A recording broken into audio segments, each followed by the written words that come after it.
Hey guys, welcome back to Ben Talk Sports. So last week we ranked the top 10 point guards going into the 2021-2022 NBA season. So this week we are moving on to the shooting guards list, and I have to say it's pretty hard to rank them because some of them are just so close that it could really go either way. So this is just my personal opinion. But before we start though, please smash that like button as it really helps out the channel. So without further ado, let's begin. Starting off the list at number 10, we have Collin Sexton. Now in my opinion, Collin is one of the most underrated players in the league.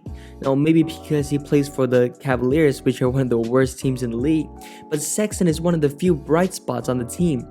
As last season, he averaged over 24 points, 3 rebounds, and 4 assists per game on almost 48% from the field and 37% from 3, and that has just gone under the radar. Now before Sexton came into the league, there were questions that his size, standing just 6'1", will be a problem in the league, but he has shown in his young career that he can score at an efficient level in the league. And with his backcourt teammate Darius Garland, Cleveland has a promising young backcourt. He is definitely a liability on the defense though, as his small stature prevents him from guarding even average players. But his on-ball D is, well, passable, as he does put in a lot of effort on that end of the court. At number 9, we have CJ McCollum. Now I think that McCollum is one of the best players that has never made an all-star team, and probably never will, because he plays in a position in the West where there are just simply better players than him.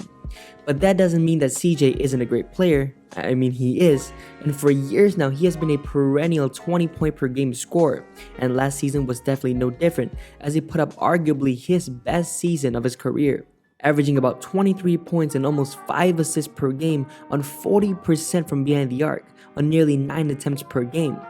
But it seems like CJ and Dame in the backcourt has run its course, and if either of them wants to win a championship, they gotta go their separate ways, because I do believe that McCollum can be the third best player on a championship team, just not the second. Moving on to number 8, we have Shai Gilgeous-Alexander.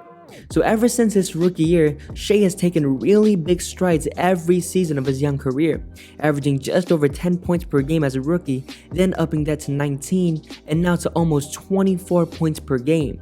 And that one season he spent with Chris Paul really turned him into one of the most promising young players in the entire league. Now he is on a really high upwards trajectory without much sign of slowing down, and I predict that he'll be an all-star very soon. At just 23 years old, his footwork, jump shot, and finishing around the rim is already excellent, and with a few more seasons to develop, I have no question that he will be the face of the Oklahoma City Thunder for the next decade. At number 7, we have Jaylen Brown. Now Brown started off the season extremely hot and even had people debating whether or not he was better than his teammate Jayson Tatum. Now although I don't think that he is better than Tatum at the moment, he is for sure one of the best shooting guards in the league, and he has been steadily improving every season of his career. And the biggest thing he has improved are his handles and his jump shot, as he can now create space with his dribbling and can also knock down almost 40% of his three-pointers. And this past season, he just got selected into his first career All-Star game, and I predict many more to come. Now, although he got injured and wasn't able to help the Celtics during their postseason run, I believe he will come back stronger and make the Celtics a true threat in the Eastern Conference. At number 6, we have Klay Thompson. Now it's really hard to rank Klay on this list because we haven't seen him on the court in almost 2 years, and it looks like he's not going to return next season until at least December. But if he comes back and is even 80% of what he was 2 seasons ago, he will easily be a top 10 shooting guard in the league. I think a lot of people have forgotten that Klay was one of the deadliest shooters, not just in the NBA right now, but in NBA history, as he has never shot less than 40% from 3 in his career, and can catch fire at any given moment and light up the other team. So I think that Klay definitely deserves this spot on this list, but he can definitely climb way higher though once he returns. At number 5, Zach LaVine. Now, it's definitely no secret that LaVine had the best year of his career this past season, as he averaged his career high in points, rebounds, assists, and shooting efficiency, putting up about 25 points, 5 rebounds, and 5 assists while shooting over 50% from the field and 40% from behind the arc. Now, LaVine had this reputation of being a streaky shooter, but he showed last season that he can be a consistent scorer. And with Chicago's new offseason additions, I predict the Bulls will have home court advantage in the playoffs next season, and we will finally see what Zach LaVine can do when surrounded by some great talent. At number 4, we have Bradley Beal. Now, it was a tough decision deciding whether or not to put LaVine at 4th or Beal, but after some consideration, I think that Beal deserves this spot. Now, for the past few seasons, he has been the franchise player for the Washington Wizards.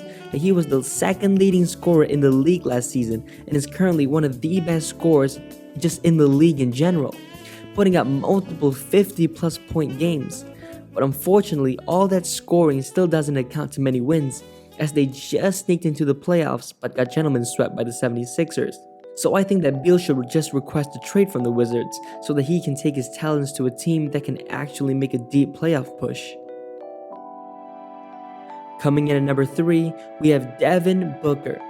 For years now, Booker had this reputation of being a player that just puts up empty stats that don't account to wins, but last season he completely turned that entire narrative around as him and CP3 led that young Phoenix Suns team to having the 2nd best record in the Western Conference and all the way to the NBA Finals.